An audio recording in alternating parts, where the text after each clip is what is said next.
Magandang umaga po sa ating lahat. Kumusta po tayo sa araw na ito ng Martes? January 19 na po tayo. Welcome po sa ating Insight from His Word. At ito po inyong kaibigan, Pastor Ray Sarsuela Chespa ng Northside Baptist Church dito po sa siyudad ng Davao City. Pakinggan muna natin po ang ating awitin sa umagang ito. Samahan niyo po ako.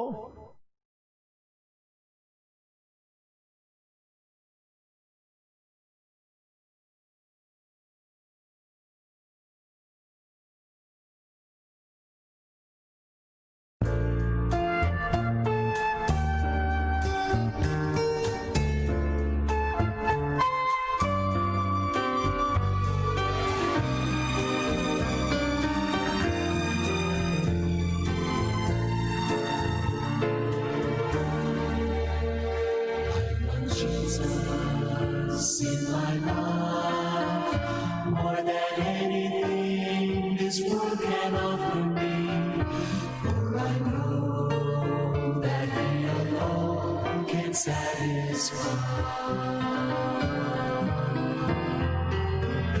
Just to know He's leading in my life is worth everything that I might sacrifice. Oh, I want Jesus more than anything.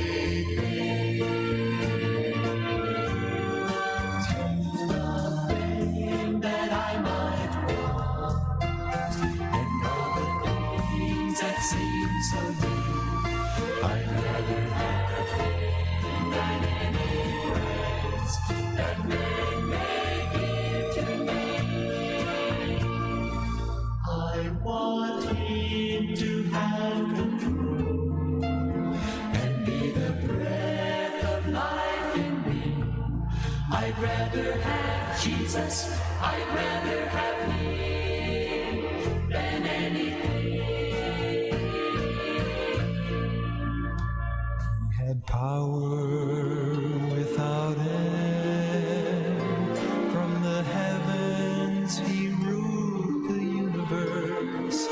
Countless angels waited on His every call. But one day I saw Him all alone on a road to death and untold agony. Just for me He suffered. Oh, what a price to pay. Take the pain that I might want, and all the things that seem so deep. I'd rather have Him than any praise that men may give to me. I want Him to have control and be the breath of life in me. I'd rather have Jesus, I'd rather have Him than anything. As I go on, life with Him, there can be no other way. I want Jesus, I want Jesus. Oh, I want Jesus more than anything.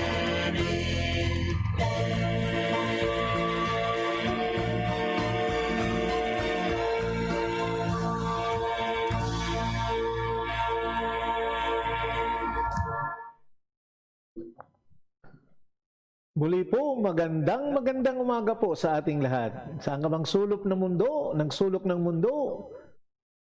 magandang umaga po. Galing po ito ng Davao City. At ito po yung kaibigan, birthday boy po. Pastor Ray Sarsuela Chespa ng Northside Baptist Church. Kumusta po tayo? Sana po maganda na po ang panahon ngayon, no? Dito sa Davao, medyo hindi naman umuulan. At para makapakarwas naman po tayo sa ating sasakyan. So, salamat po sa mga nag-greet sa akin. To Ma'am Jocelyn Magayon, na imbang na bigat bakot niya. So, salamat. Agyamanak. iti panag-greet mo kanyak iti kanaganan. Okay, to Brother Poblador dyan po sa Mangagoy, magandang umaga po sa inyong lahat naman dyan po sa Mangagoy Provincial Baptist Church, dyan po sa Surigao del Sur. Maayong buntag sa inyo dina. And also to Brother Ferdinand Susa Notarte dyan po sa Bindoy, Negros Oriental. Maayong buntag sa inyo dira, Brother Ferd, at saka kay Manang at saka kay Grace, no? And to all the brethren ng Bindoy Provincial Baptist Church, maayong buntag sa inyong tanan. And also to Janelle Amar, good morning, Pastor. Happy birthday. We love you from Amar family. Thank you so much. And also to Tify, good morning sa inyo. Salamat nga sa inyong greetings sa inyong pastor. Please pray for me. Okay. Thank you so much, no, sa mga nagtutune in ngayon sa ating Facebook. Thank you so much. And also to Brother Tutong Delcano, dyan po sa Finland, kasubong tong. Okay, may aga gida sa imo halin sa Davao. I don't know anong oras dira sa Finland, or maybe you are just passing Finland. Thank you so much. And also to Sharon Gabion, good morning din po sa inyo dyan sa US. Pastor Elmer Fonsi, salamat sa imong birthday gift sa akon kahapon. And a privilege na maka-share ng Word of God sa Zoom meeting ng Wonderful Life doon po sa US. Yes, salamat Brother Tong. And thank you so much for dropping by and sa imong pag-greet sa akon sang happy birthday. Thank you so much. Ingat-ingat ka dyan. No? We keep on praying for your sister. And salamat po sa Panginoon for another year. Namimiss ko po yung greetings every birthday ko ng magandang pagtanda. Yan, namimiss ko na po yun. At friend, I know that you are happy there. At salamat sa imong life, no, na pinakita na nandito ka pa sa mundong ito. So Brother Bibot Monteclaro, I miss you sa ako ng birthday. And also I would like to give our pag-upod sa kasubo sa sa pagkamatay ni Darlene Takeso Weber doon po sa US naman, no? So to the family of Weber, God bless you. Okay? I met last time ko na meet si Darlene Takeso po, taga Biniquil siya, anak lang, the only child ng ni Pastor Takiso, no? Na nasa Bukidnon ngayon, pero ang mga Takiso po ay taga Biniquil sila, na tawag niyan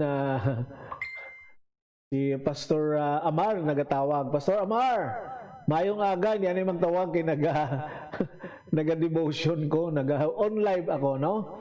So thank you so much. So saka sa family Weber, talagang the pain is over. And he's now rejoicing sa kanyang creator. To Darlene and to the family Takiso and also to family Weber, good morning po. At God is your comfort dyan po sa US. Okay.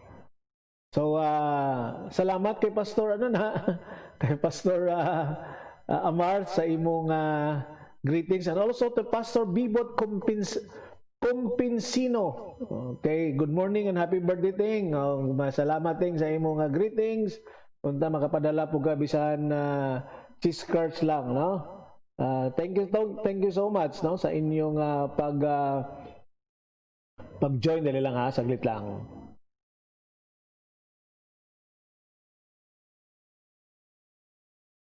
Salamat, no? Sa mga greetings ninyo. Okay, so thank you so much to Pastor and also to Pastor Arnel Masitas, mayong aga dira sa imong pastor sa Bacolod City. Kumusta ang panahon dira? God bless you upod ang imong panimalay. And I would like to thank God for the blessing and ato nga Bible School dira sa Negros, no? Ang in FBS. God bless you sa mga sa Board of Trustees nga ginapanguluhan ni Pastor Iscanlar, no, Pastor Laurie Iscanlar. God bless you, and to all the faculty and staff of INFBS, God bless you all, no? Pastor Bidal, Pastor Magaso, Pastor Mata, and the rest ng mga ang aton mga volunteer dira, mga part-time teacher. Good morning po sa inyong lahat dyan. Okay, so ang ating pong meditation sa ngayon ay nasa Psalm 78 na po tayo, at nandito na po tayo sa last na yugto, last installment of this 78 chapter. At mayroon po kasi itong 72 verses ang tawag nito, ang ating kinakuhaan ng meditation, no? So Book of Psalms po tayo. Salamat. At kahapon I'm traveling going to Tagum. Pumunta po ako ng Tagum kahapon. At talagang ang ulan from Davao to Tagum, that is mga 56 kilometers if I'm right. At yan ang pabalik, ulan pa rin, no? Kaya ang mga sasakyan dapat karwas talaga. Yes, good morning to my Maninoy, Felix Oxinia Jr. Maninoy, ginambalad ko na si Pastor Ponce, and maybe you could join sa Zoom meeting every Monday at 7 o'clock, no? If you have the time, you could join sa nga program ni Pastor Ponce. Regards man daw. Okay, so kumusta po tayo? Sana po ang ating mga buhay ay talagang tuloy-tuloy, no? Ang ating mga ginagawa sa Panginoon, what a blessing to be a part of the family of God. At isang bagay po ito. At mamayang gabi po, I will be there sa bahay ng aking manugang, sa aking son-in-law. At ipunin namin ang kanilang mga pamilya. At I will share the word of God to them, no? Maganda itong birthday kasi may kainan na at makakain pa ang ating mga spiritual life, no? So please pray for me. So sa mga nagtatanong, ilang taon na po ako, hindi pa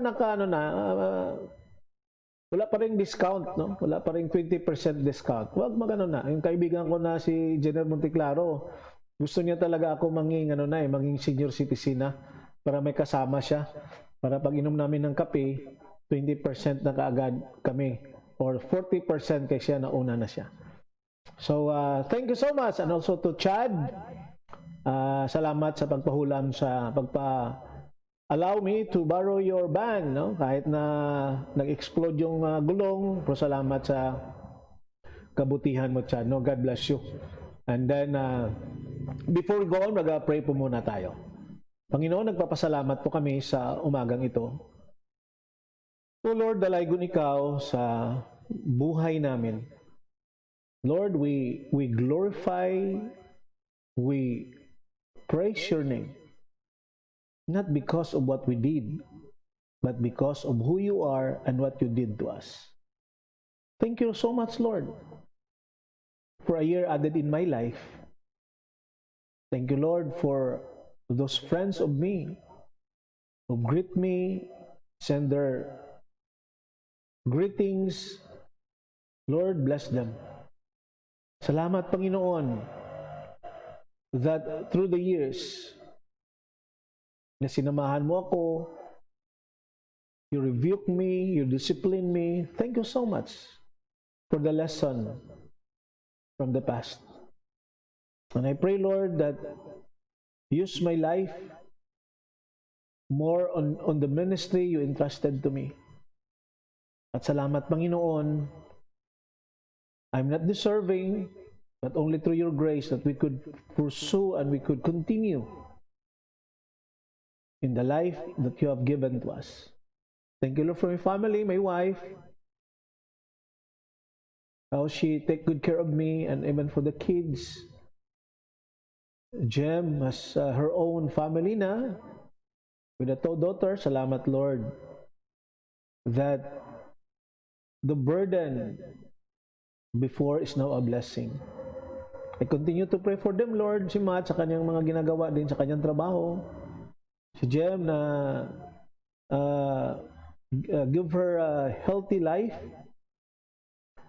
Pagbantay, Panginoon, sa dalawang naming apo, Ate Peeble, saka si Nice. Lord, I pray for them. I pray, Lord, for Ang gawin naming Bible study mamayang hapon doon po sa kanila, inviting the relatives of my son-in-law, that they could listen and they could hear your words.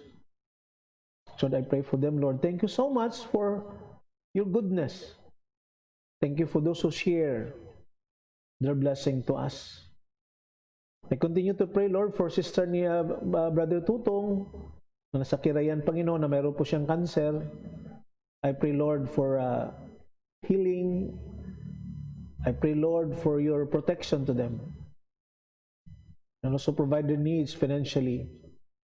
Also pray for the family of Brother Tutong doon po sa Kirayan, Panginoon, his wife and his children. Take good care of them. Kasi Brother Tutong sa kanyang trabaho doon po sa barko, ingatan mo siya, Lord, sa bawat oras na kanyang pag-duty. At ang even po, Lord, ang barko naman at ang lahat ng mga kasamahan niya rin, Lord. I pray also for Sister Sharon. Continue to gabyon sa kanyang mga ginagawa doon sa States. Continue to be with her. Thank God for her life also. Pastor Elmer Ponce, salamat sa kanyang mga desire to look for funds para sa pagtulong sa mga pastor sa Pilipinas, missionaries. Salamat, Lord, for that. I also pray, Lord, for the daughter ni Pastor Alonsagay doon sa Negros. Meron din po siya, Lord, na cancer.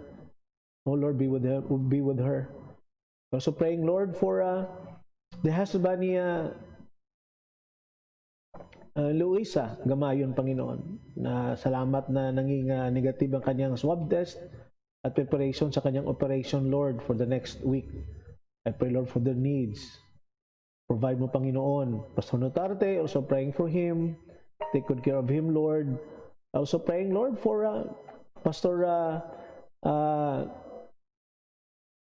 Garobilio sa Guimaras, Panginoon. Continue to mold and to protect and to heal him, Lord. Also praying, Lord, for Brother Victor C. Continue to be with him. And also to his wife, si Myra Joyce C. Kanilang negosyo, Panginoon. Total healing kay Brother Victor, Panginoon. Oh, Lord, have mercy on them. Lord, I pray for the family of Weber. Pag taliwan, ang you call home Sister Darlene, sa matagal niya na, Panginoon, na sakit na I know she's in pain, but thank God for her life, being a missionary, a pastor's kid, and also the family Taquiso, si Pastor Taqueso, Wilson Taqueso, and his wife, the only child. And thank you, Lord, that I met her doon po sa Kambinborin, doon sa Thailand, kung saan sila po nag-mission work. Oh Lord, I pray for Ed. Comfort him, Lord, and even for their kids, the 3 boys. Oh Lord, have mercy on them. And all those who are in sickness, Lord, pagalingin mo po sila. I pray, Lord, for the pandemic. Lord, we just rely on you alone. Gamitin mo, Panginoon, ang salita mo to strengthen us, to strengthen our faith. Ingatan mo kami, Panginoon. Bagayon family, continue to pray for them.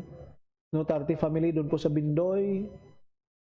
Induyon family, Panginoon, doon po sa Lingig. Padre Jolio, sa kanyang trabaho araw-araw. Si Ma'am Jinky, sa kanyang physical na situation, kanyang maintenance, ang mga anak nila, Panginoon. Ang ministry sa Lingig, under the new pastor. That they will unite to spread the gospel. And they will have one mind to worship you in spirit and in truth. Oh Lord, take good care of them. I pray also, Lord, for the believers there. And even in Mangagoy, in Bindoy. Oh Lord, I pray for them. Oh Lord, have mercy on us. May Maninoy, Felix Oxinia, Panginoon, po sa Kalaka. Their plans to return to Negros after his contract will finish doon po sa Kalaka. Ingatan mo sila, Panginoon. Continue to be with them. Pastor Masitas, doon po sa Bacolod City. Ingatan mo rin sila, Panginoon. My mother, doon po sa Kabangkalan, and all my siblings, my family. Si Casey, sa kanyang paghintay sa kanyang appointment or ang kaniyang items sa DepEd, Panginoon. Si Ading sa kaniyang pag-aaral through online, also my wife. And Northside people, praying for them, Lord, kanang trabaho, mga nag-aaral. And every Sunday namin na Panginoon, meron kaming project na nini-raise. So Lord, provide mo mga ilangan namin. Si Sir Sally, si Sir Rhoda, Katilog ko, Panginoon. I also praying for them. And all the listeners namin na hindi namin makita, but they are listening. Bagi family, Roslyn, continue to be with her, Lord. Si Chad sa kanyang family, oh Lord, have mercy on them. Ngayang mga negosyo nila, Panginoon, ang mga sasakyan, at si Kim, and all the people around us, Lord, ang aming gobyerno, we pray also, Lord, for them. So, Lord, thank you so much for this morning. In Jesus' name we pray. Amen.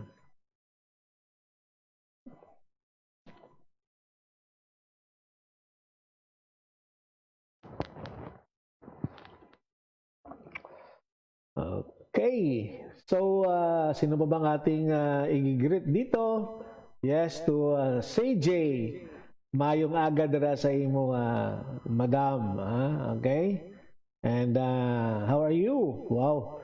Ang ganda ng result ng marathon mo. Blessed birthday, Pastor, and good morning.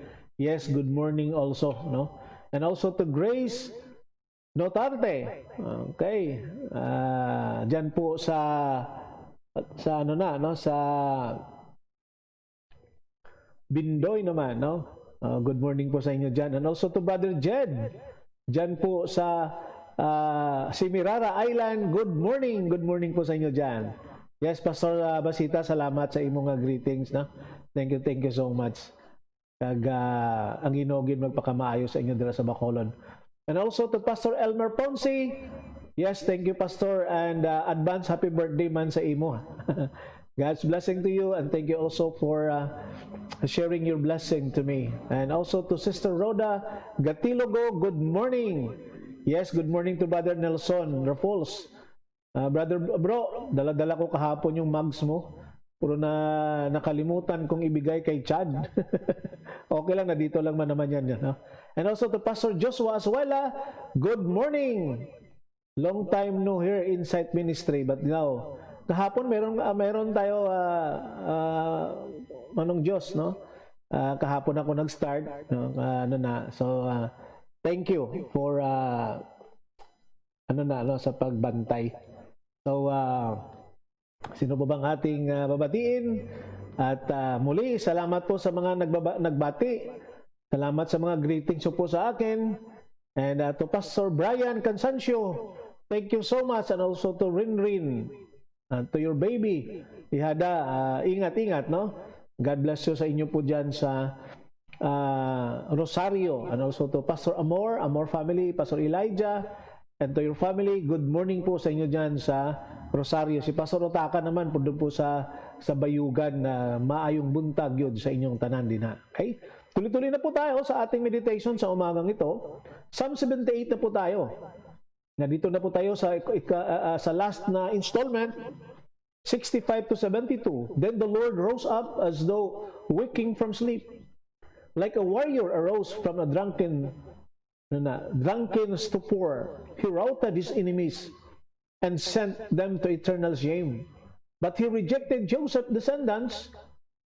He did not choose the tribe of Ephraim. He chose instead the tribe of Judah and Mount Zion, which he loved. There he built his sanctuary as high as the heavens, as solid and enduring as the earth. He chose his servant David, calling him from the ship pins. He took David from tending the ewes and lambs and made him the shepherd of Jacob's descendants, God's own people, Israel, and lead them with skillful hands. Okay, so may the Lord God bless the reading of His Word this morning. And also to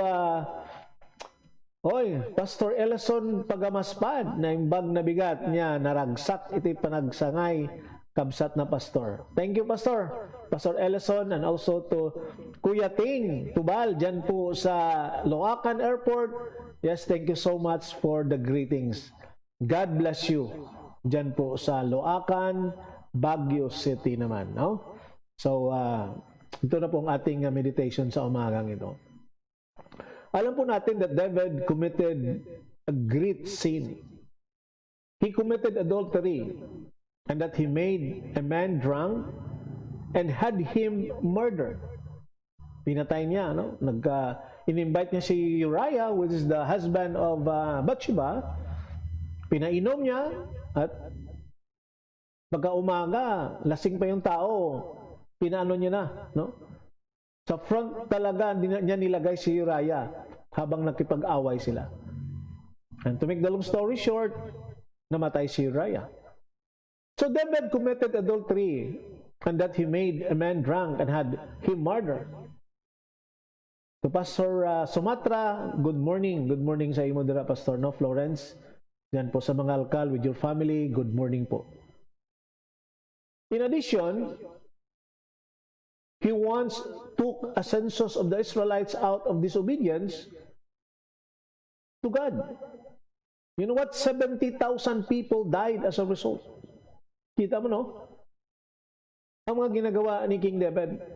But in spite of those, hindi sinasabi dito na okay lang mag-commit ng adultery, okay lang maging murderer ka, at disobedient ka. Hindi po ganun po. But David still a great man. God forgive him and use him in a wonderful way.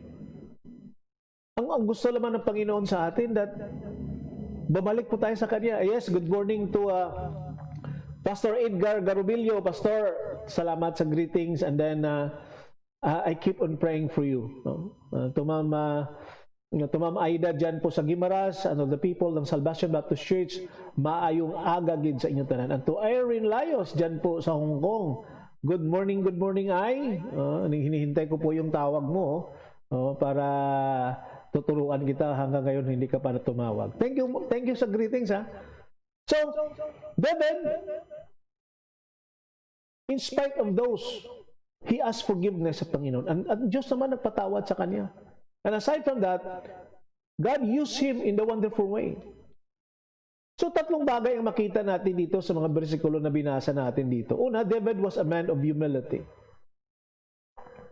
Sabi sa verses 70 and 71, sa King James Version, sabi po dito, he also chose David, his servant, and took him from the sheepfolds. From following the oaths that had young, he brought him to shepherd Jacob his people and Israel his inheritance. So David began as a servant, and God made him a ruler. Diba?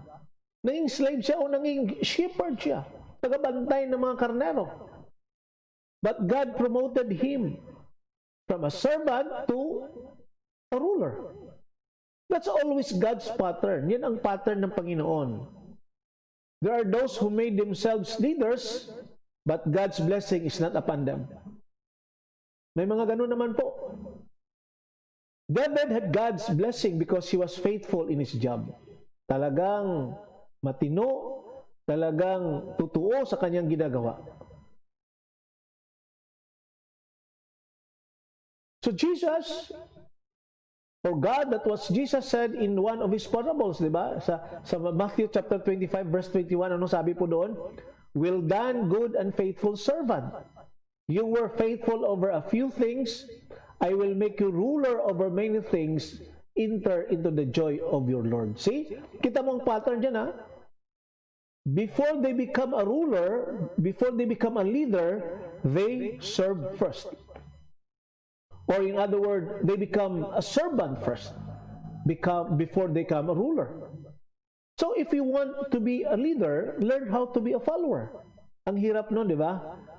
Leader ka na, hindi mo nga na-try na maging follower ka, kaya mahirapan ka rin.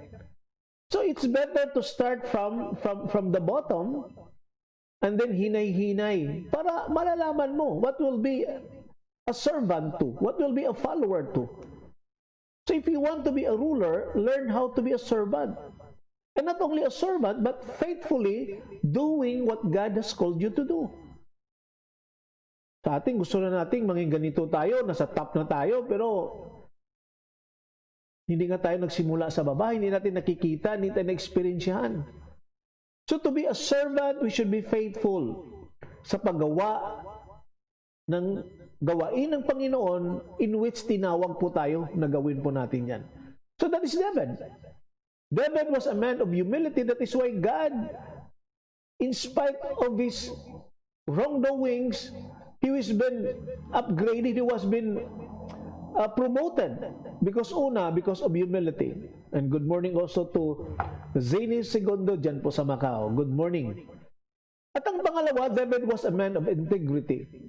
Sabi sa verse 72, so he shepherded them according to the integrity of his heart. And what do you mean by integrity? Integrity means having one heart. One heart.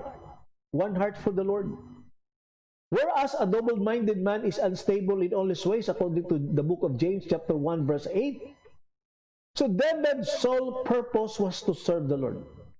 That is why he was a man of integrity. He never served others.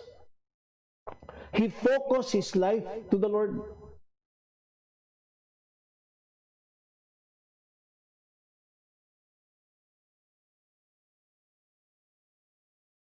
At isang bagay po na makikita natin dito sa kay David.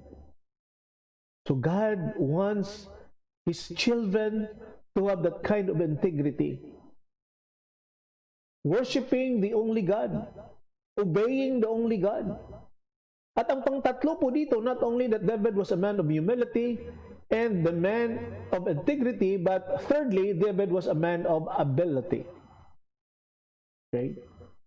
Sabi sa verse 72, he guided them by the skillfulness of his hands. And so when we talk about integrity, ang integrity po ties your heart and your hands together. Diba? May connection po kung ano ang sa loob at ang lumalabas natin na aksyon. Your heart serves the Lord and your hands are busy for Him. So, hindi pwede na busy ka sa ginagawa mo para sa Panginoon but your heart is not right from the Lord. Yun ang ano natin kahapon, di ba? Ang hirap po noon. Because we could not deceive God. We could not deceive God. So the heart that ang puso na hinahanap ng Diyos ay yung puso na naghahanap sa Diyos. No amount of dedication can compensate for the lack of skill. But no amount of skill can compensate for the lack of dedication. So we need both. Diba? Integrity and ability. But it starts from humility. Talagang hate na hate ng Panginoon yung isang hambog na tao. Pride hates God. Or God hates pride. Can you remember King Nebuchadnezzar? He was so proud. Anong ginawa ng Panginoon sa kanya? Pinagapang siya ng Diyos. Kasi alam naman natin nasa mundong ito, wala tayong pwedeng ipagmayabang. Huwag mo angkinin. Kahit sabihin mo pa na dugo at saka pawis mo ang pinuhunan mo to acquire those. Because in reality, at ang katotohanan po yan, galing po yan sa Diyos. Hindi mo pwede angkinin yun. Bakit kung sa'yo yan, pag mamatay ka, madala mo? Hindi. Ibig sabihin noon that everything that we're doing in this world because of God. At kung may mga kapalpakan man po tayo na ginagawa sa buhay natin, that is because of us. Kasi ang Diyos hindi po pumapalpak. So we should understand this. In spite, even though that David committed a grievous sin against the Lord, but because of his humility, God forgave him. And He even used David to be the king of Israel because of his heart, because of the integrity of his heart. The inner man of David was been pleased by God. Ang lahat-lahat po. Kaya hindi mo pwede sabihin na akin ito, itatago ko ito kasi sa akin to, pinagpaguran ko ito. No. Kung panahon na kukunin ka ng Panginoon, hindi mo po yung madadala. Kahit sabihin mo pa na nakaukit doon ang pangalan mo. Kaya nga, we should be careful. We should be careful on how we own itong mga bagay na ito. So David exhibit the traits of a true leader or a true ruler. Humility, integrity, and ability. Yung tatlo na po yun. Pag nasa atin na yan, wow, matutuwa ang Diyos. But it will start from humbleness of heart. At tutulungan tayo ng Diyos. Tutulungan tayo ng Diyos. Diba? They also are required of our faithful service. Where has God placed you for service? Saan ka ba nilagay ng Panginoon sa kanyang gawain? Are you a faithful leader or a follower? It matters if you're a follower or a leader, as long that you are faithful. He rewarded his faithful servants. Can you remember that? Dedicate ourselves to the Lord today and serve Him faithfully. Panginoon, salamat po na binibigay mo po sa amin itong mga reminders na ito. Kapatid, para po sa atin ito lahat. Ginagamit lang ako as a spokesperson, parang microphone to the speaker. Lahat po tayo dito nadadali. Lahat po tayo nagkukulang sa ganitong situation. Kaya po, sa awa ng Diyos, sa grasya ng Diyos, we will continue serving Him. With the humility of our heart, with an integrity of being a person, and a man of ability, like what He did to David. Diba? So we should dedicate ourselves to the Lord only. To the Lord only. And we should serve Him today. Do not wait for tomorrow. Serve Him. Start it today. At palagi po natin alalahanin. At pasalamatan din po natin yung mga taong sa isang parte ng buhay mo, nakatulong din po sila sa iyo. Diba? So be grateful. Be grateful to those, first, be grateful sa Panginoon. At ang pangalawa po, be grateful to those people na ginamit din ng Panginoon kung bakit nadyan ka. Diba? Kasi palagi tayong makalimutan natin ang mga bagay na yan. Diyan tayo nadadali ng kalaban eh. Dinideceive tayo ng kalaban ng ibang mga situation sa buhay at makalimutan natin kung bakit tayo na dyan. At ano ang mga nagawa ng Diyos sa iyo at sa ibang tao. Okay, so good morning po muli. At salamat po sa inyong mga greetings po sa akin. Unsa ang handa? Ang handa always na siya. Oh, adto lang. Kay Pastor Joshua Azuela, kung pupunta ka, maghanda po kami. Pastor Edel Singson, good morning and thank you for greetings. And to Rhoda Gatilogo and to Maritzo Cho, see you later. Diyan po sa Buhangin, no? Maritzo Fernandez. Thank you. And also to Love Gardi Ganhi, thank you also. Ay, na-correct na, oh. Kaya nga, ang ano ko, Love, nagkatawa ako eh, no? Kasi post ni Mrs. yun para sa akin. So, ang greetings din sa kanya. So, yung mga ano na nilalagyan ko, tumatawa ako. Okay, so thank you so much. And also to Ma'am Ruth Montero. Salamat po sa greetings, Ma'am. Regards kay Pastor Dinjan. God bless you. At kung mayroon kayong time po, samahan niyo ako sa aking birthday. Bring your own baon lang po tayo, ha? Para hindi tayo mahihirapan naman, no? At salamat po sa mga nag-greet sa atin sa umagang ito. So, kita-kita tayo bukas muli. At bukas naman, birthday ng aking sister, no? Older sister, si Sandra. Doon na po siya sa Rizal. Manang, good morning para bukas. At God bless us all. When answers aren't enough, there is Jesus. Okay.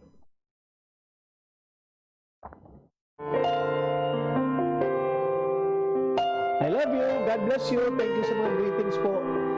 Kung may gusto kayong magpadala, may Gcash naman po ako. God bless you. God bless you.